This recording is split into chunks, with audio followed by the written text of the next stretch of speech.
That's our roll call. Absolutely. I have myself, Annie Cathy, Ann Hughes, Bryce Christians, Chet Krauser, Chris Lounsbury, Emily Brock, Emmy Bristow, John Hart, Callie Becker, Kayla Talbert, Kyla Leonards, Violet Plummer, Connor McCauley, MCAT. I have somebody on the phone ending in 1211. Could I get your name for roll call?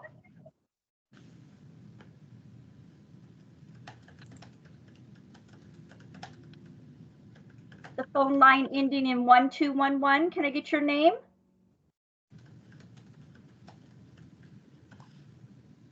All right. It looks like. Are they muted? Can they unmute themselves by? They are muted. Sorry, it's Star 6. Star 6. Yeah. Can we unmute them? I cannot.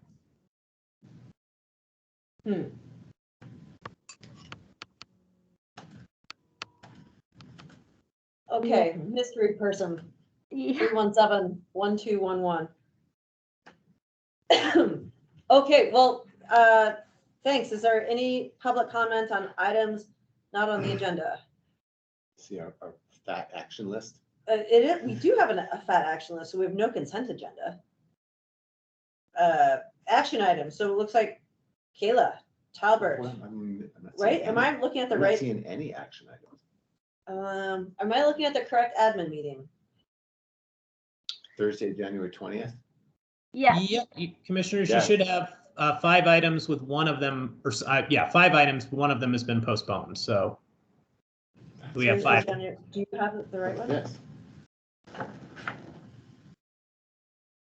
Oh, Josh's looks I just pulled this off Civic Clerk. different than this one. With But, actual action so- items.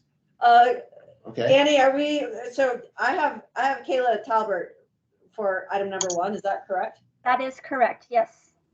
Okay. And commissioners, I am here on the line. If you would like me to present my item. Yes, please. Okay. Thank you so much. Okay. Sorry. Got the wrong one. Okay. Good morning. I am here to request the board sign a contract with Western Montana Mental Health Center for $77,615.88. This is for their alcohol tax program. These funds come directly from the state from the sale of alcohol. And their specific program is going to be focusing on their flagship after school program, as well as providing substance use disorder assessments and treatments for incarcerated individuals at the detention center. And what's that program called at the detention center? Do you know? You know, they don't have a specific name for the program. It's just they have an LAC that goes in there and provides the assessment and does group therapy. Okay, thank you. I would move that we request the board approve the contract with Western Montana Mental Health Center. I will second. Any public comment? All in favor? Aye. Aye. Aye. Aye, thank you. you. Nancy Rattel, contract amendment with Salvation Army.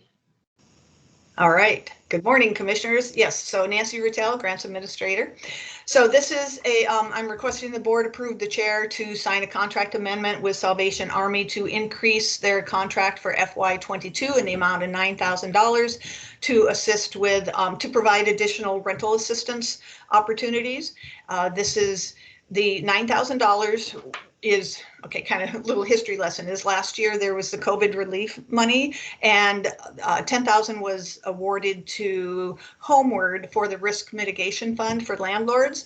And over the course of the last year and a half or so, it wasn't used. And so and we've, I think, discussed this with you, is through Homeward returned the funds, $9,000 that was not used, and you all said, hey, let's use that towards something good. And so rental assistance through the Salvation Army. So we're just bumping up the amount that will be available for that rental assistance through this contract amendment. That is great. Great. Glad we can use it towards something Absolutely. good. Yeah, stay here. All right, I would move that we authorize the chair to sign the contract. I'll second that. Any public comment? All in favor? Aye. Thank you. Thanks. Thank you. Thanks. Andy Chorney with finance and construction agreement for Rocky Mountain Gardens, or is that? Yeah.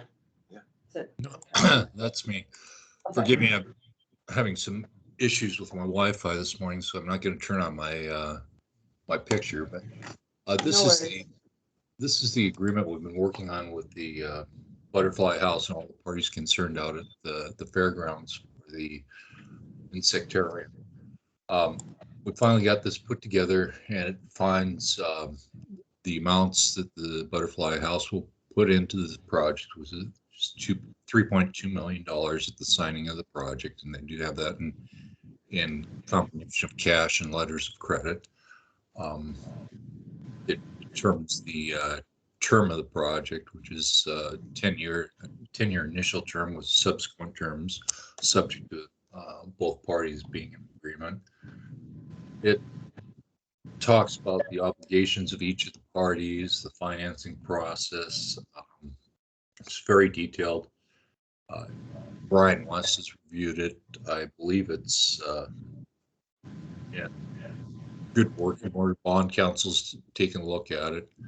I'm happy with it.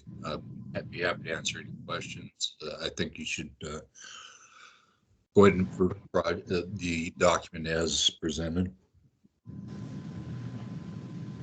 Thank you. Trying to see if there's anyone from the Butterfly house on here, but no, there isn't. Yeah, all the parties have signed except the county at this point. Okay. Well, Andrew's word is good enough for me. So I would move we approve the finance and construction agreement for the Rocky Mountain Gardens and Exploration Center. I'll second that. Any public comment? All in favor? Aye. Aye. Thank you so much, Andrew. Thank you. Thanks, Andrew. Next, we have Brace Christian's lease agreement with Butterfly House and Insectarium.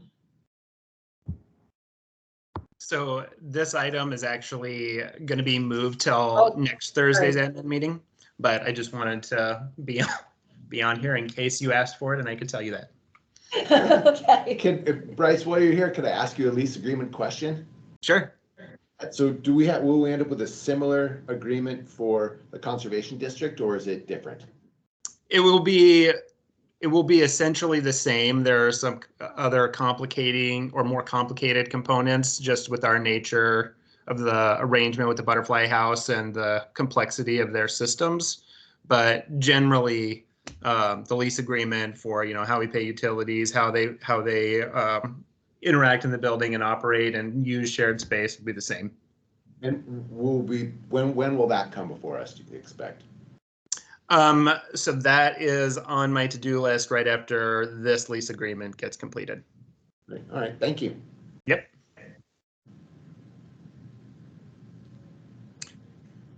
Next up we have. Hey, Juanita, it looks like Emily was raising her hand. Oh, sorry. Okay. Thanks. Great. Sorry, Emily. We didn't see you. That's okay. I just wanted to remind everybody that these lease agreements set a really important precedent for, and finance agreements set an important precedent for ice rinks and some of the other leases that we have on the fairgrounds. And so as they move forward, just know that I've been looped in, and we're not sabotaging ourselves for future discussions for leases. Thank you for That's good to clarifying know. that. Good. So the precedent that's being set is a positive one. No sabotage. Yeah. I mean, the big thing, yeah. That's the right answer. Yeah, good. Thank you. Yep, thanks. Okay, Kyle Leonard's with Open Lands Advisory Council. Oh, geez. You want to do open lands first, or do you want to do the zoning board? Oh, goodness, Do sorry, zoning- I didn't see zoning that. Board of Sorry, Adjustments. zoning board of adjustments. Quick recap. Jerry Ford, current member, resigned, leaving a regular term seat open. Babak Rassiford, current member, term expired December of 2021, submitted a letter of interest and is eligible for reappointment. Swarna Reddy is the third alternate. That term expired December 2021. They submitted a letter of interest and is eligible for reappointment. We had 3 new applicants: Chris Kennedy, Athena Collins, and Jonathan Haber. There's 2 regular terms to fill, and that third alternate position to fill.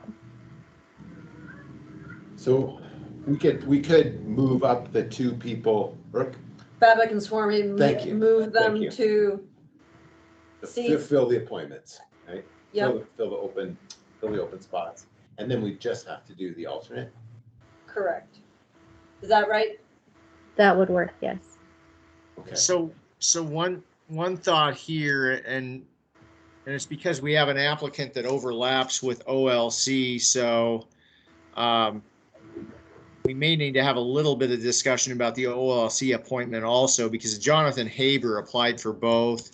I thought he's a pretty strong candidate for anything, but if he was not someone who would fill one of the roles in OLC, I would be inclined to think he might be a good fit for Board of Adjustment, but I'd be interested to hear other folks' thoughts too. Yeah, I agree. As the alternate. Yep, I would be comfortable putting Jonathan Haber as an alternate to this zoning board of adjustment. But I guess that You want, Dave, I was not- want to have a LC conversation first? well, only surrounding John Haber. So I was not at the meeting where you all kind of debriefed about OLC needs and such. That was a robust conversation, Dave. Okay, so I guess can we You want to flip it? whatever the characterization of that robustness, which we'll get into here shortly, is Jonathan Haber not one who would be rising to the level of appointment in OLC, in which case we could appoint him here. Yeah, I think you're correct. That is a good summary, sir. Yeah, Okay. I think we should just go ahead and have Jonathan be the alternate here. Agreed. Well, is I'll that your second motion? that I'm motion. gonna make a motion. I forget the Babak and Swarma. Swarmer ready, and I'm sorry, Babak's last name? Raskaford. Rutherford. Babak. So I would move we have Babak ready and Swarma Rutherford reassume their positions. You switched their names. It's Sorry. Babak, Rutherford, Swarmer ready. What she said. The 2 folks who've been on this board and are re-upping, let's continue allow them to continue their service, for which we are thankful, and appoint Jonathan Haber as the alternate. I'll second that. Any public comment, further discussion? All in favor? Aye. Aye. I almost created 2 new people. Okay, thanks. Now to Open Land Citizen Advisory Committee. Okay, so there was 4 terms that expired December 31st, 2021. Elisa Van Heinderen had a 3rd term expire. She has met the term limit, so that leaves an open seat through December 31st, 2024. Shelley Nelson resigned from the board, leaving another regular member seat open through December 31st, 2024. Current member Ron Slater's term expired. He submitted a letter of interest and is eligible for reappointment. Bonnie Buckingham's term expired. She submitted a letter of interest and is eligible reappointment. and then there's 2 alternate terms that remain open on this board. We had 9 new applicants: Matt Larson, Jonathan Haber, Rob LeBear, Helene Michael, Mandy Boyce, Alyssa Wise, Stephen Hayes, Becky Mepson, and Kim Ramsey. So there are 4 regular term seats and then 2 vacant alternate seats for appointment at this time. If we reappoint the folks who have asked to be reappointed, Yeah. that just leaves us Two open spots and an alternate. Yes, 2 open seat, 2 regular open member seats, Right. and then 2 alternates if there's a desire to fill those alternate seats. It looks like Callie's on too from CAPS. She might have some insight. If I remember right, Callie was cautioning us against alternates because this board is quite large already and well attended. correct. Callie, did I paraphrase you correctly? Hi, yes, this is Kaylee Becker. Yes, that is correct.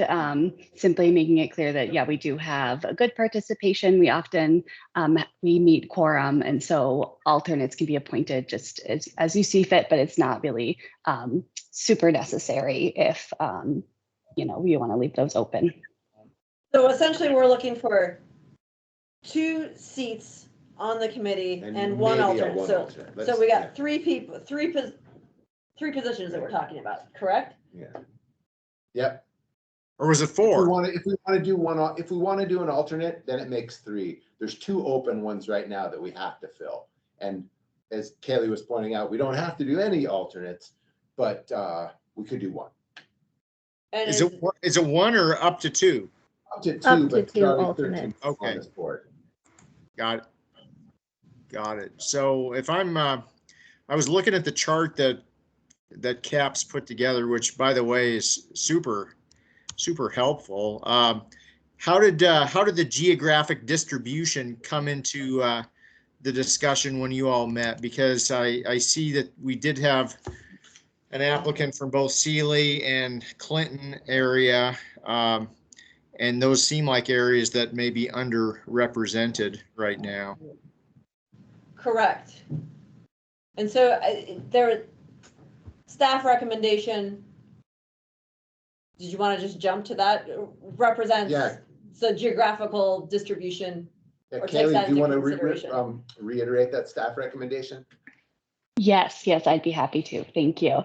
Yes, so the staff recommendation is to first and foremost looking to the bylaws to fulfill those requirements about when, you know, necessary that we, or when available, that we can fulfill the geographic distribution. And so you are correct. We have members from almost all the planning regions, except we currently do not have members that represent the like Sealy Swan area and the Clinton Tura area. So the 2 members we recommended to appoint, Rob LeBear and Helene Michael, they would be filling that area representation. And then the 3rd recommendation we made for Andy Boyce was not as much based on the geographic representation since he's from more the Missoula area, but filling expertise on the board that would be of use for that like technical kind of assistance expertise piece. Yeah, I do remember the interviews of all of those folks, and they were probably at least on my list, the 3 strongest applicants, both geographically representative and also just subject matter wise. What do you all think? I agree with you, but Josh might have additional comments. Of those 3, so it would be Helene Michael and Rob LeBear would be filling the open spots, and Andy Boyce would be the alternate. Correct. That's what I'd be leaning towards.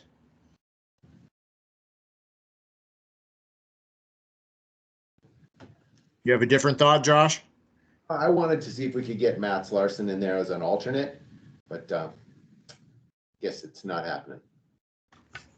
Yeah,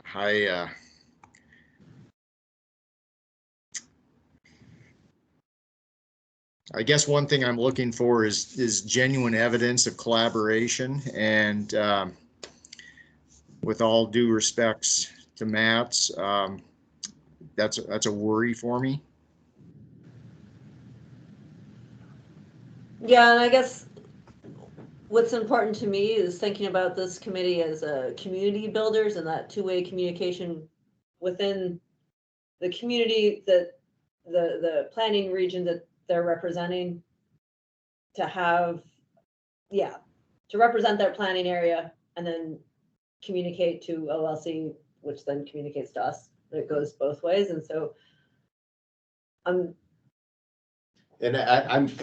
was concerned that we're going to confirm Matt's suspicions that people who hold his political views aren't welcome at the proverbial table. And for me, it has way less to do with political views than it does demonstrated ability to work well with others.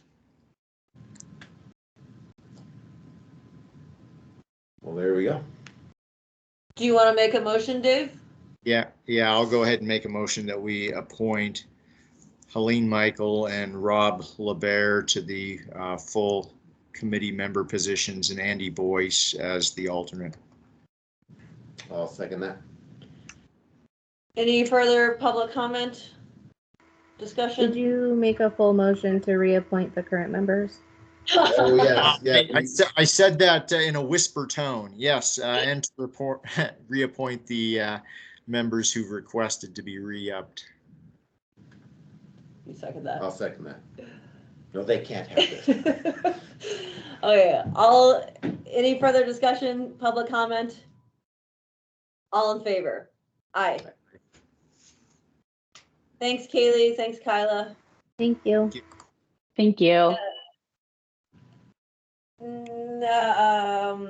Correspondence.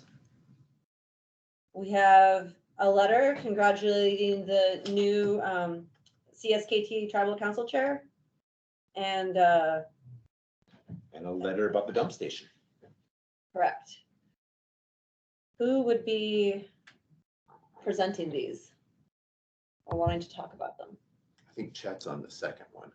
Yeah, so Commissioners, Chris Onsbury, Chief Administrative Officer. For that first letter, as you know, the Confederate Salish and Kootenai tribes recently had elections, elected a new chair, and have several new board members. So this is just a letter congratulating those folks who were reelected, those folks who are newly elected in their new positions that they'll be serving, and then providing an opportunity or a request to them to potentially meet for just a short meeting for introductions as we continue our positive working relationship with the tribes. So that's what that first one covers.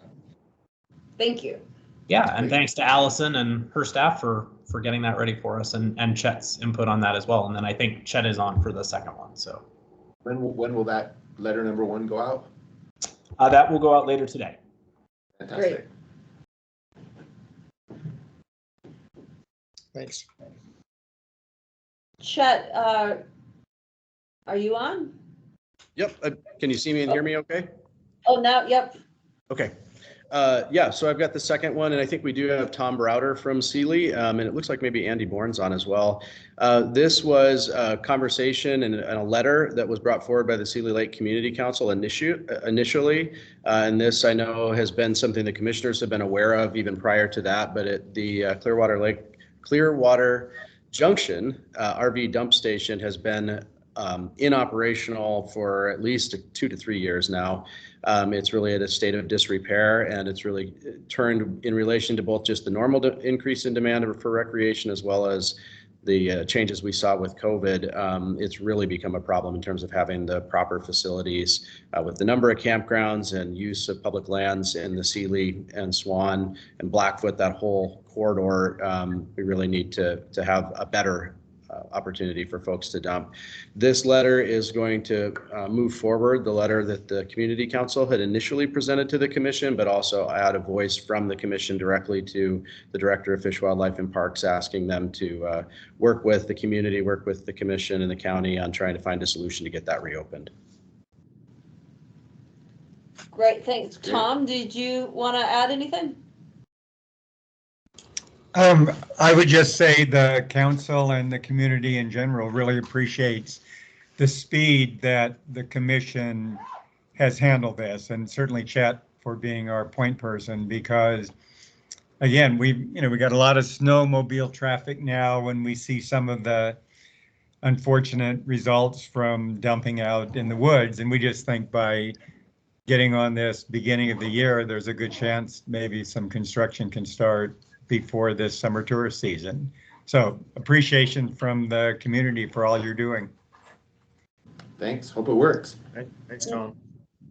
Andy, born with a Sealy Swan Pathfinder, do you have anything you'd like to add?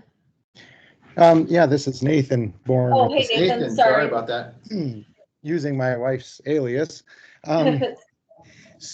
One comment I would make is that in the last several decades, the state has improved and added to their facilities in our area, and essentially not taking care of providing the services that dump station provides.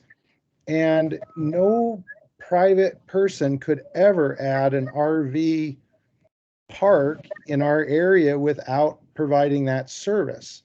And so it's frustrating that the government can go and create a bunch of campsites and not provide a service that's needed for those campsites to operate without, they're generating revenue off of it. And like I said, no private person could ever do this. And then, of course, the dump station that you guys have said is located in Sealy, I'm sure that you are all aware that dump station is a couple hundred feet away from the test well up here that is contaminated groundwater. So this problem is a lot bigger than your letter is making it sound. So you're saying that the letter should incorporate, we do recognize that and do know that. And so yeah, what would you like to see in there? Just simply that they're creating part of the problem without providing any of the solution. That's the main thing.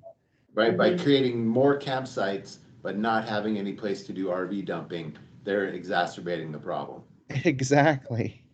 And Chet, is there a sentence in that letter? I don't have it in front of me that kind of references just the landscape is such that it's really important that we get this site at Clearwater refurbished. That's the thrust of the letter because of all the things that Andy just referenced. Yeah, Nathan, sorry. Yeah. So we speak kind of generally to this notion of, I think we talk about a perfect storm here of increased use, outdated infrastructure, operational dollars not keeping up with the costs of these sites. And I think that's a broad issue, frankly, amongst all agencies, amongst all across really the West or anywhere where we have recreational infrastructure. And what we've suggested in the letter is that the state needs to consider ways in which there can be better funding and support for the full infrastructure needs, the recreation infrastructure needs. And so that, I guess, Andy, is how we've approached, I think, what you're pointing out. I think your example is more specific to those sites and more recent expansion of those sites. And I don't disagree with you that there certainly are needs associated with those uses that haven't necessarily been supported in terms of things like dump stations or trash collection, things like that. And we're never going to call you Andy, Nathan, yeah. Sorry. and Chet, speaking given your background with Chet, given your background with FWP in terms of strategy, is hoping to actually get this problem taken care of. What do you think of this letter as a good first step? Yeah, I mean, I think I was making a comment to someone yesterday. I've been away from FWP long enough. I probably better be careful trying to assume what their operational environment looks like these days. But I know that in the past, and I think with even us working forward, collaboration is the more likely avenue to success. I think we'll see where the conversation goes. I mean, I know that this is a priority for them. There's a high dollar price tag associated with these repairs.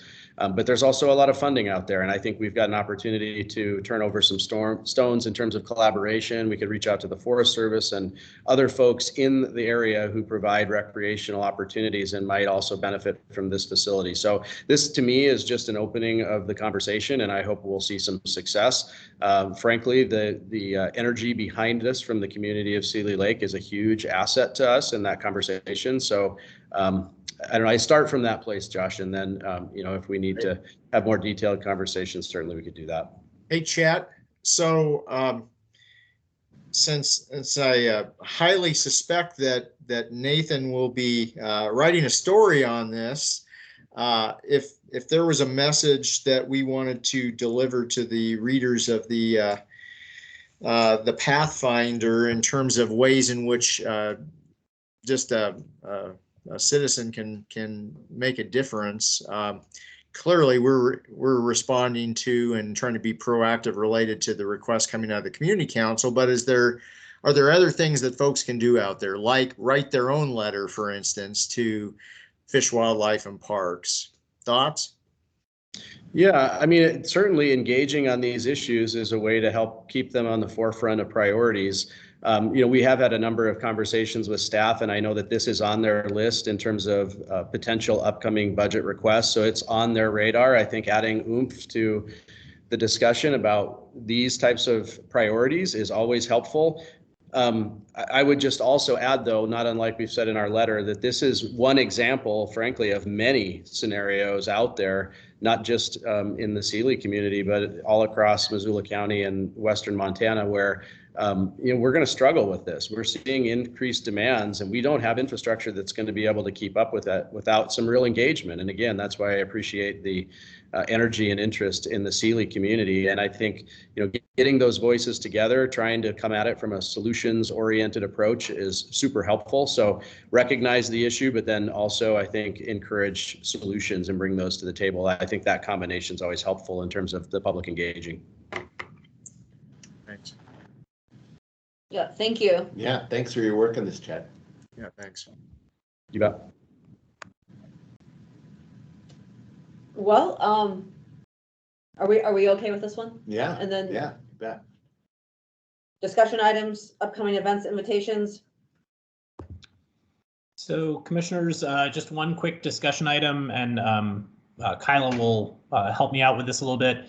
We just wanted to revisit a couple of weeks ago here, you were doing appointments to community councils, and we noticed what I'll call an incongruity between those two processes. Both of them had recently amended their bylaws for allowing an alternate on there. In one case, the commission appointed, and in one case, the commission asked the person to file to run. And we just wanted to make sure that that was the intention, was to appoint one and have the other run, or did we want both of them to have to file to run, or did you want to do appointments? I think the difference, if I'm not mistaken, was that in one instance, East Missoula, I believe, or was it East Missoula or Lolo? In one of those instances, the position had never before been filled. And in the other instance, there already was someone in that role who I think resigned or left, and we would be appointing to that position. Am I getting this right? The one we wanted them to run for was in Lolo. Both Right. alternate positions are brand new positions who've never been filled. East Missoula did have a vacancy, but it was for the regular member term, not an alternate term. So Dave, I'm remembering the conversation that we had about this, and Kyla, we may just want to check, because I was under the impression that there was a difference between those two alternate positions, and that one was initially an appointed alternate position. The other was one that needed to be elected. And I know we had that conversation. I can't remember exactly which one at the moment, but we could look back and I could talk to Lori about that. I remember that discussion with the BCC. I think they're all elected anymore. I think that's the legal advice that we have, is that they must be elected. It's more a matter of whether we ended up appointing one of those, someone to a position prior to making that determination. I don't know. Weeks ago. But that was for Lolo, not for. That was the discussion. These be based on that these are new positions, and when they were advertised, it would be a BCC appointment to a partial term until the next election cycle.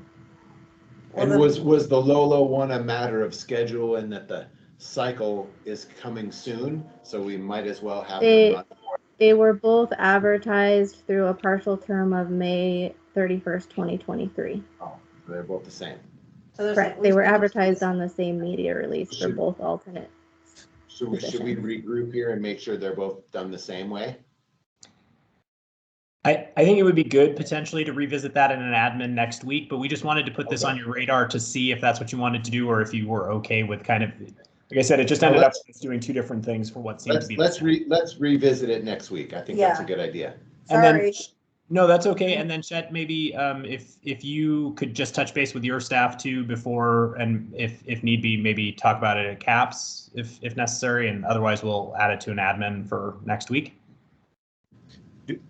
Do we need to do some immediate outreach to the person who we appointed to the alternate position?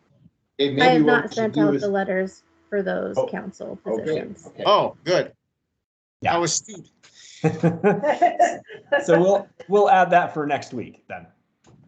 Great. Kyla, I'll have Lori reach out to you and just make sure if there's any question that we can get those clarified. And I'm remembering now when you said that that temporary appointment, that's reminding me of the conversation. So too many board appointments lately. They're all kind of mixing up in my mind. But yeah, we'll touch base with you and get any questions answered. Thanks.